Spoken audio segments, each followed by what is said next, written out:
Good morning. My name is Ted Friedman. I'm from Cincinnati, Ohio. You said in a 1996 annual report that most investors will find that the best way to own common stocks is in an index fund that charges minimal fees. Two questions. First, there are a lot of different index funds that hold different baskets of stocks. What criteria would you use or recommend to select an appropriate index fund?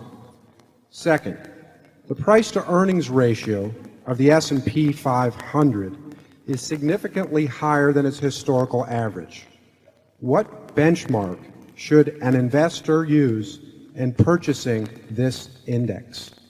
Yeah, I would say that in terms of the index fund, I would just take a very broad index. I would take the S&P 500 as long as I wasn't putting all my money in at one time. If I were going to put money into a index fund in relatively equal amounts over a 20 or 30-year period, I would pick a fund, and I know Vanguard has very low costs. I'm sure there are a whole bunch of others that do. I just haven't looked at the field. But I would be very careful about the costs involved because all they're doing for you is buying that index.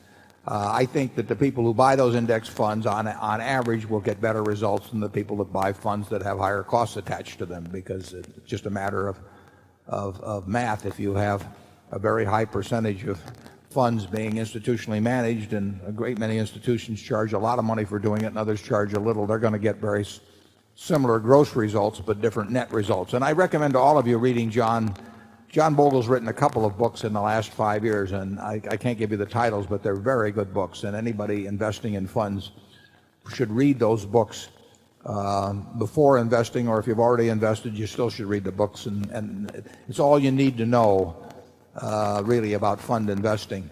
So I would pick a broad index, but I wouldn't toss a chunk in at any one time. I would do it over a period of time, because the very nature of index funds is that you are saying, I think America's business is going to do well over, or reasonably well over, a long period of time, but I don't know enough to pick the winners, and I don't know enough to pick the winning times. There's nothing wrong with that. I don't know enough to pick the winning times. Occasionally I think I know enough to pick a winner, but not very often. And I certainly can't pick winners by going down through the whole list and saying this is a winner and this isn't, and so on. So the important thing to do, if you have an overall feeling that business is a reasonable place to have your money over a long period of time, is to invest over a long period of time and not make any bet implicitly by putting a big chunk in at a given time.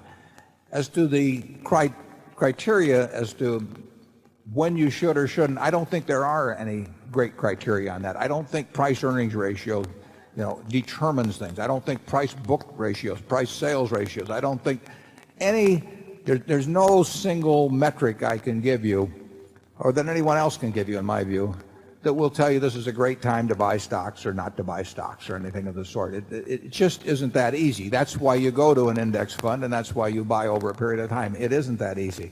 You can't get it by reading a magazine. You can't get it by watching television.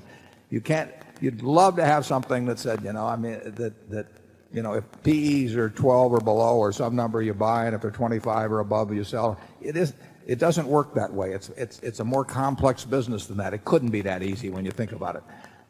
So if you are buying an index fund, you are protecting yourself against the fact that you don't know the answers to those questions, but that you think you can do well over time without knowing the answers to those questions, as long as you consciously recognize that fact. And I would, if you're a young person and you intend to save a portion of your income over time, I just say pick out a very broad index, and I would probably use the S&P 500, because I think if you start getting beyond that, you starting to think you should be in small caps this time and large caps that time, or this foreign side. And as soon as you do that, you're in a game you don't know.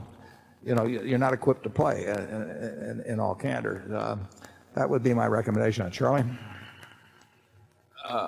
I think his second worry is that common stocks could become so high priced that if you bought index funds, you wouldn't expect to do very well.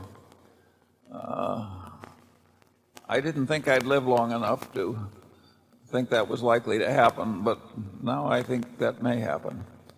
But probably what you're saying there is that they could get to a level and they'd have to be at a sustained level like that for a long time. They could be there and stay there for a long time. In which case you might make 3 or 4%. But would there be anything way better than that around under those circumstances anyway? And pass the peanut brittle, please. Well, in Japan, where something like this happened, the return from owning a nice index over the last 13 years or so is negative. Can something as horrible as that happen here? I mean, is it conceivable? I think the answer is yes.